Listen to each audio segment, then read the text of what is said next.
Madame, Monsieur, bonjour. Comme vous avez dû le suivre, Média TV a consacré une couverture spéciale à la 6e édition du Forum international Afrique Développement qui s'est tenu ici à Casablanca à l'initiative du Fonds d'investissement panafricain Almada, actionnaire de référence du groupe Attijari Wafa Bank. Alors, il a été question pendant ces 2 jours sur la thématique l'Est ou l'Est de l'Afrique rencontre l'Ouest du même continent.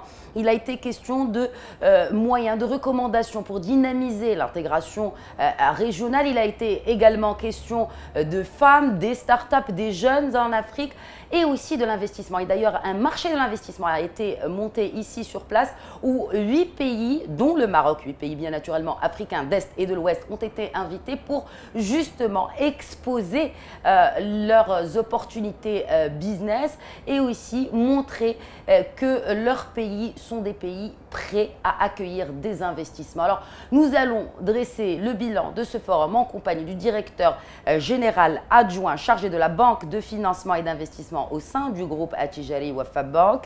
Youssouf Alouissi, bonjour. Bonjour. Merci pour votre invitation. Merci à vous de répondre aux questions de Média TV. Alors tout d'abord, ce marché de l'investissement. Il y a eu plusieurs pitchs. Alors, chaque pays a donné son pitch. Il y a eu le Mali, le Cameroun, le Rwanda, le Kenya, enfin tous les pays qui ont été invités. Est-ce que il y a certains secteurs qui se sont démarqués, notamment dans ces pitchs des pays qui ont été à l'honneur cette année?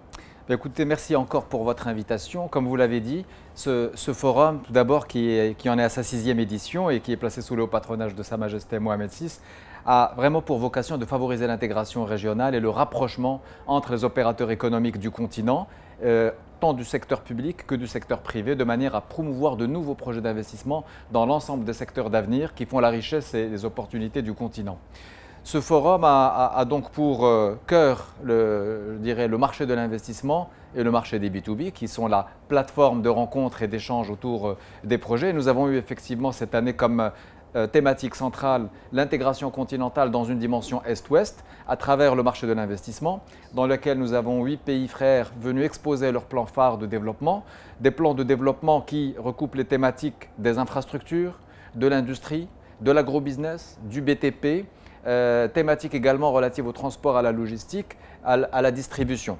Donc nous avons à la fois des thématiques qui ont trait aux infrastructures et aux projets structurants de l'ensemble des pays, qui eux-mêmes ont des visions sectorielles et des plans d'émergence pour un grand nombre d'entre eux.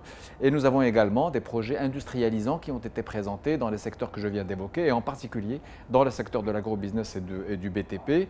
Et je puis vous dire que nous avons eu beaucoup d'affluence dans les différents marchés, beaucoup d'opérateurs intéressés par la découverte de nouveaux territoires d'investissement et dans une dimension Est-Ouest qui était jusqu'à présent relativement méconnue.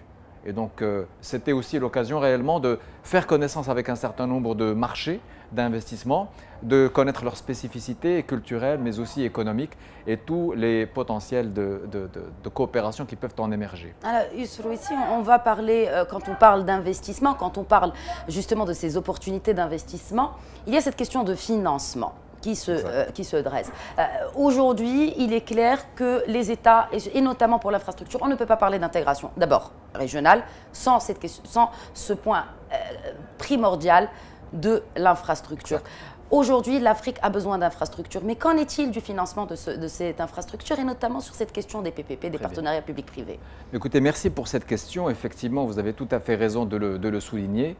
L'intégration du continent, c'est faire que le continent offre des marchés plus vastes aux investisseurs, puisse réduire les coûts de fabrication et les coûts de production de nos produits et services, mais aussi atteindre un effet industrialisant qui puisse créer des emplois, créer des écosystèmes en faveur et au bénéfice de nos pays et de nos populations.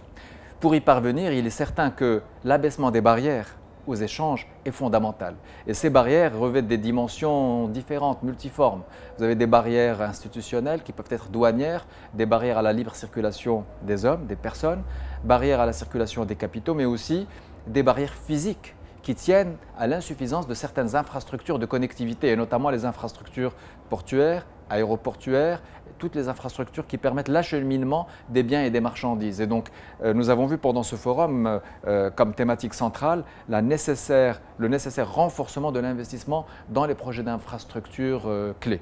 chose à laquelle nous nous attelons en tant que groupe bancaire et financier à travers un certain nombre de projets structurants pour trouver justement les moyens d'assurer les financements adéquats de ces infrastructures.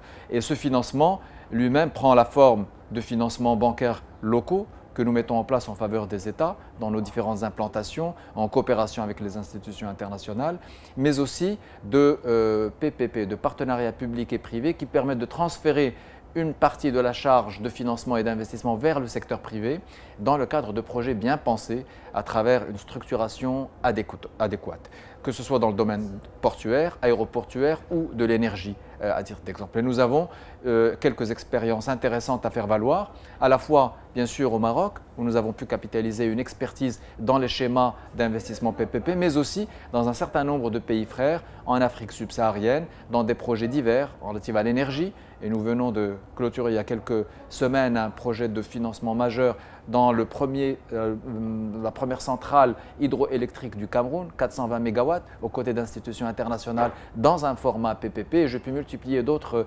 exemples. Nous avons besoin d'accélérer dans cette dimension PPP. Nous avons besoin d'accélérer également pour mettre en œuvre des projets d'infrastructures, mais aussi des projets qui s'inscrivent dans le cadre d'un développement durable et d'une inclusion environnementale et sociale du continent. Parce qu'il reste quand même cet aspect de PPP qui reste très faible, n'est-ce pas, en Afrique. Vous avez évoqué cet aspect d'infrastructures de différents genres. Donc vous avez parlé bien sûr ces infrastructures routières, aéroportuaires et portuaires. Il y a aussi ces infrastructures vertes et notamment d'énergie verte. Et d'ailleurs, le groupe Attijari Wafa Bank vient d'être accrédité du Green Climate Fund. Exactement. Alors, qu'en est-il de ce fonds? Est-ce un nouveau virage que prend le groupe bancaire et dans quel sens? Tout à fait. Mais tout d'abord, permettez-moi de rappeler que nous sommes engagés dans le domaine du développement durable et de l'accompagnement de la transition énergétique dans nos différents pays de présence depuis plusieurs années.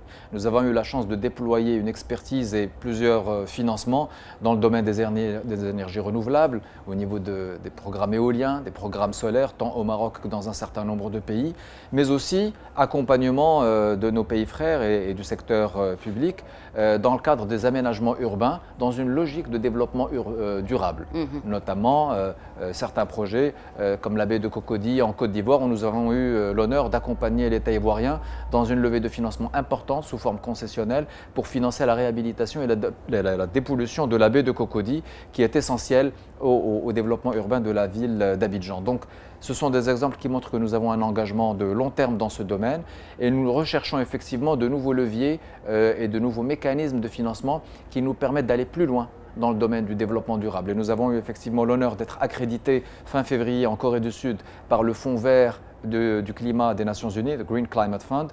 Il s'agit du plus grand fonds vert au monde qui est doté d'une enveloppe de plus de 100 milliards de dollars en termes d'intention d'investissement et d'accompagnement de tous les pays vulnérables au changement climatique, à la fois dans des projets d'adaptation au changement climatique, mais aussi des projets d'atténuation. Donc différentes formes d'investissement.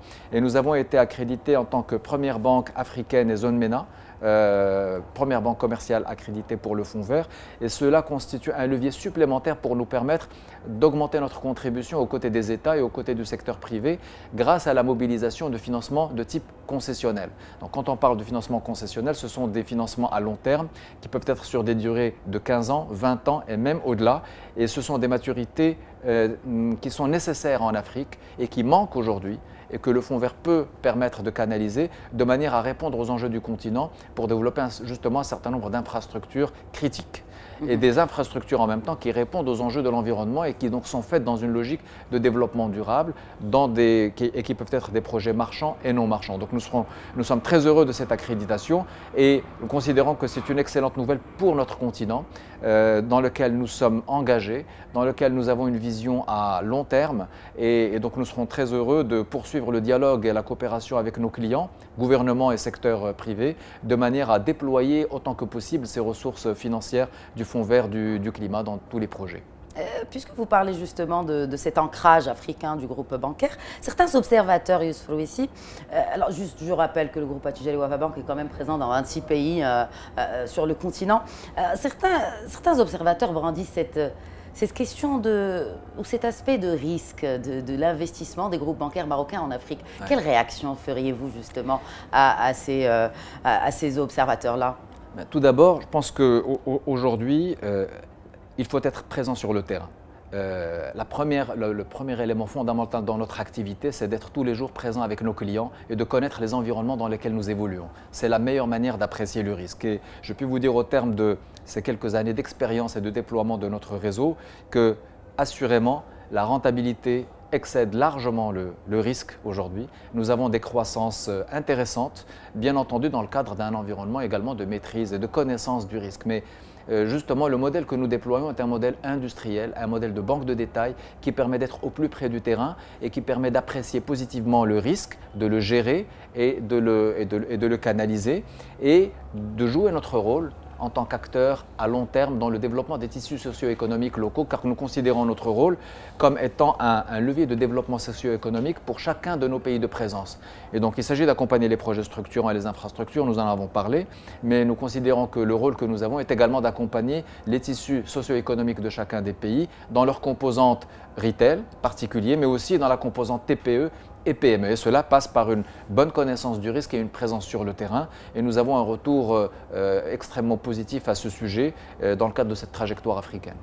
Et en tout cas, la trajectoire africaine est bien tracée par le groupe Attijari Wafa Bank, notamment avec ce club Afrique Développement qui accompagne tout au long de l'année le forum Afrique Développement, le forum international Afrique Développement. Youssouf Rouissi, merci beaucoup d'avoir répondu aux questions de Média TV. Merci infiniment pour votre invitation.